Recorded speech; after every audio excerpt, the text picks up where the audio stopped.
Do you recognize this music?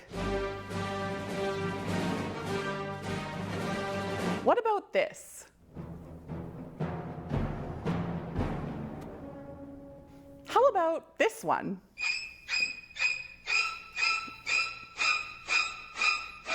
What do all of these have in common? It's not just that they signify doom and despair, they're all leitmotifs. A leitmotif is German for leading or guiding motif. It's a short musical phrase that represents a person, place, idea, or emotion. They act as a reminder in the music to help you understand what's happening on stage. They're there to help you know what's going on, what just happened, and what's coming up. Don't worry though, you don't need to study up on your leitmotifs. You're only supposed to subconsciously recognize them while you're listening.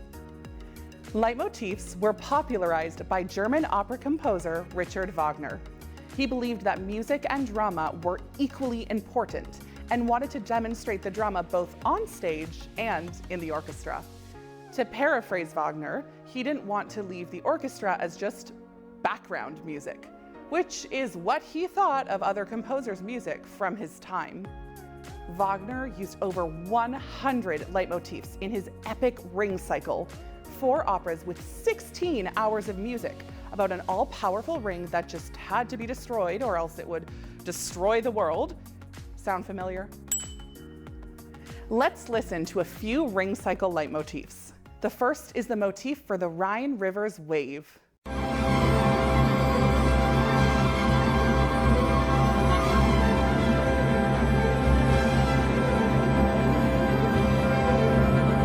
The up and down motion actually sounds a lot like waves to me. Let's now have a listen to the one for the giants.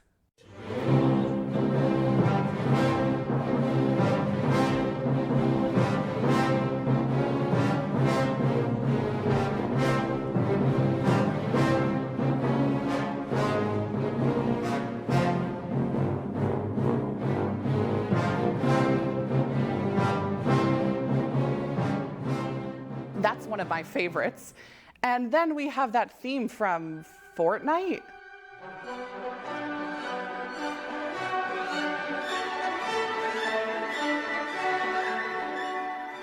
That's actually the Ride of the Valkyries, which uses the Valkyrie leitmotif.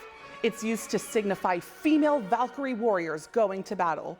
You see, it actually works for both Wagner and Fortnite. Leitmotifs are important because they help audiences remember what has happened and easily follow the plot.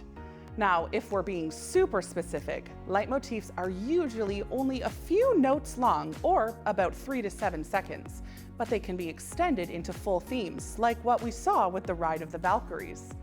Making them longer makes them sound more complete. But you don't always want to do that to your listener. Sometimes you only need a short reminder. Leitmotifs aren't just used in opera. In fact, they're popular in today's shows, video games, and movies, like Star Wars. One of the first movie leitmotifs was in the 1933 film King Kong and was written by Max Steiner, a huge fan of Wagner. In the movie, King Kong was given a 3-note motif.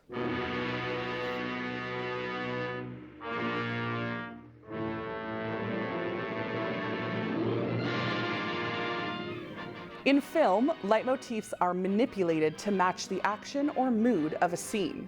Remember, a leitmotif is nothing if it's only used once or twice. Otherwise, we would never be able to associate it with a character, mood, or theme. So let's have a listen to a leitmotif many of us will probably recognize immediately. If you recognize this as Rue's whistle or Katniss's theme from The Hunger Games, you're absolutely right. So why is this a leitmotif? Firstly, it's recurring. We hear it often throughout all of the movies. Secondly, it's recognizable. You probably knew it right away. And thirdly, it changes with the different moods and situations in the movies. So the next time you hear, you'll know that you're not just hearing a moment of Disney magic. you're actually hearing a leitmotif representing the north wind in Frozen 2, which comes from a huge tradition from the operatic repertoire.